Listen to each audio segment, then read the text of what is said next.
Hey everyone, this is Josh from before. I'm here with McFarlane Toys Crab Mech from Avatar, The Way of Water.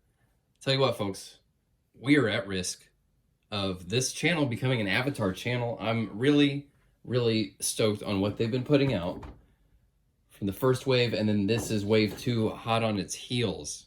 Packaging looks a little different. It's themed to the sequel. The first wave was the first movie.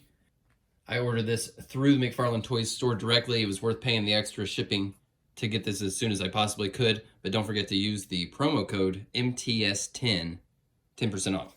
Let's get this crab robot out of the box. All right, I've got it out of the box. This might be the most James Cameron thing ever. Part deep sea diving submersible, part mech.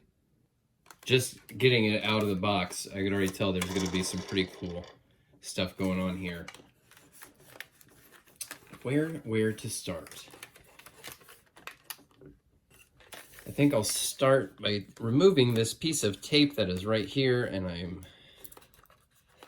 expecting this to open up. It looks like there's two separate openings. You got the top hatch like so, where someone could enter from the top, but then for us practically to be able to put a human pilot in this thing, it opens up like this. And we can see these controls. I think the person is going to be like straddling that seat facing forward. It's actually a pretty cool little cockpit.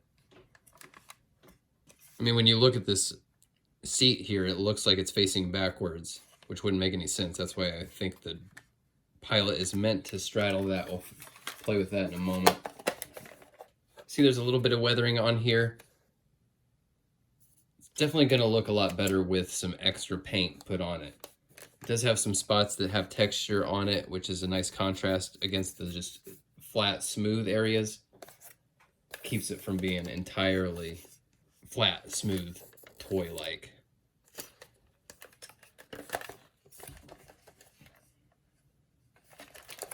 Now we can see how his crabby legs here work. It's pretty ingenious and highly functional. I was kind of expecting this guy to be maybe less articulated, less fun than the amp suit mech that they gave us from the first Avatar, but these are actually super cool. Some of these feel real tight up at this joint, and you want to make sure you put some pressure there up close to the joint. You don't want to put too much stress on that plastic, you know what I mean? So once you get those splayed out, you can see they rotate up there at the base. Hinge here, another hinge here. They have little tiny hands. A couple little sloth toes there kind of at the bottom of each one, and those have kind of odd hinges like that. I guess maybe you can, I don't know if that's better for walking, if it's meant to be on its toes. Now the front claws here have ball joints. They do rotate on the ball joint. That is pretty awesome. I must admit, I'm feeling some disappointment here in that these hands, looking at them, you would kind of expect these fingers to be articulated. They're not. And it's a single direction hinge right there and no rotation, surprisingly. Wait, maybe they are meant to move? Hang on. Okay, I take that back. They can at least rotate. They're pretty stiff, but once you get them moving there. Again, you're going to want to be bracing this thing as close to the point of articulation as possible so that you're not stressing that plastic out. But yeah, you can see there, that's got some rotation. All right, that helps a little bit. The hands are unfortunate. The first mech suit at least came with one extra hand. The legs are nice and sturdy. Doesn't seem like he's going to be sagging at all if you get him up on his tippy toes. Now, when it comes to the matter of putting a driver in here, so far the only figure from this Avatar line they've given us that would fit in here is Quaritch from the first movie. Hopefully we get some Marines or potential pilots, preferably something that lends itself to army building, because as cool as Quaritch is, obviously one of the best characters in the whole movie, he doesn't make for a good army builder. Okay, so I think this is how the driver would be situated. I know this seems kind of weird and unnatural, but it's the only way they could be facing forward. And the other reason I think it's this way is because this is kind of how you sit on the Avatar ride at Disney World, and that'd be a good little bit of synergy there. He feels a little tall. That kind of scrapes his head when you close this, and he sits up a bit too tall on there, and I can't quite figure out how he's supposed to be like hunched forward. It's definitely a little weird and awkward because I've moved his legs a little bit. He's not really straddling that thing, that little bench chair thing.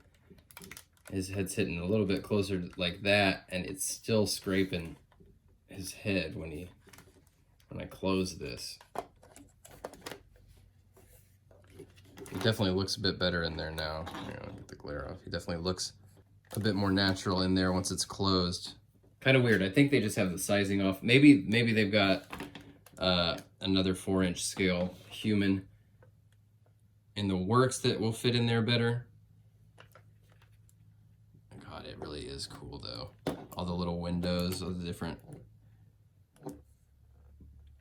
points of view you can line up there.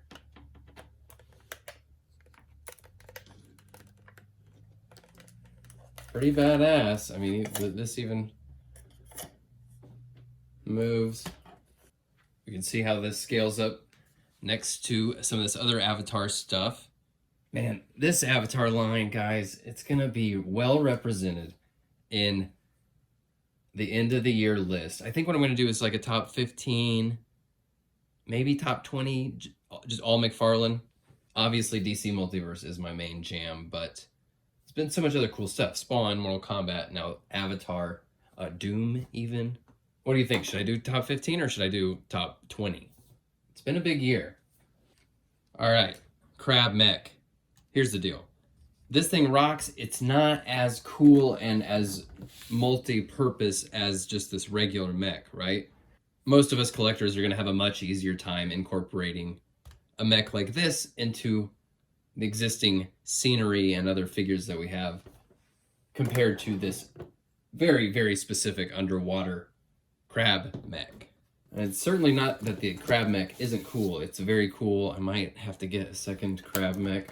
I know it's ridiculous, but it's really, really fantastic.